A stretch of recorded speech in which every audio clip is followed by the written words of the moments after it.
வணக்கம் நண்பர்களே. டெல்லியில் நடந்த நிதி ஆயோக் திட்டத்தில் முதலமைச்சர் விஜய் ஒரு சில விஷயங்கள் பேசியிருக்கிறாங்க. அது என்னான்னு இப்போ பார்த்துருவோம். பார்த்துட்டு அதுக்கப்புறம் என்ன விஷயம் அப்படின்றத நம்ம பேசுவோம் நண்பர்களே. இந்தியாவின் 2வது பெரிய பொருளாதாரமாக திகழும் தமிழ்நாடு தனது உறுதித்தன்மையையும் தொடர் வளர்ச்சியையும் வெளிப்படுத்தி வருகிறது.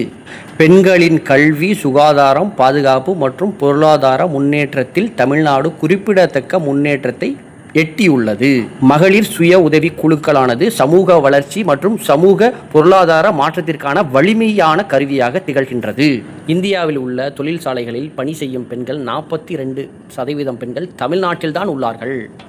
இது எல்லாமே நான் சொல்லலை, முதலமைச்சர் விஜய் சொன்னது. ஃபேக் நரேட்டிவ்லாம் பரப்பலை. அவர் சொன்னதை நான் இப்போ எடுத்து சொல்லி போடுறேன். ஆனால் எலெக்ஷனுக்கு முன்னாடி எப்படி பேசியிருந்தாப்புலன்னா, தமிழ்நாடு அகல பாதாளத்தில் சென்று விட்டது, கஜானா காலியாகி விட்டது, எல்லாத்தையும் காலி பண்ணிட்டு போயிட்டாங்க, ஒன்றுமே இல்லை அப்படின்னு சொல்லிட்டு பேசியிருந்தாப்புல.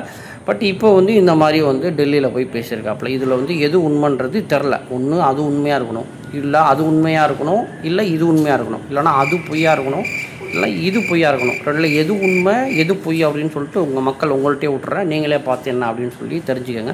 சப்போஸ் இல்லை ஒருபடி மேலே போய் இல்லை இந்த ஒரு மாதத்தில் டிவிக்கு ஆட்சி வந்த பிறகு இந்த ஒரு மாதத்தில் இவ்வளோ எல்லாத்தையும் ஃபுல்லாக கொண்டாந்து தமிழ்நாட்டை இவ்வளோ மேலே நிறுத்தியிருக்காங்க அப்படின்னு நீங்கள் கமெண்ட் பண்ணாலும் உங்களோட விருப்பம். நீங்கள் கண்டிப்பாக கமெண்ட் பண்ணலாம். இவ்வளோ விஷயங்கள் நடந்ததுக்கு முக்கியமான காரணம் திராவிட கட்சிகள் அப்படின்னு சொல்லிட்டு நான் ஏற்கனவே சொல்லியிருந்தேன். அதையே தான் இப்போயுமே சொல்கிறேன் நண்பர்களே. சரிங்களா? எனக்கு ஷேர் பண்ணணும் அப்படின்னு சொல்லி தோணுச்சு.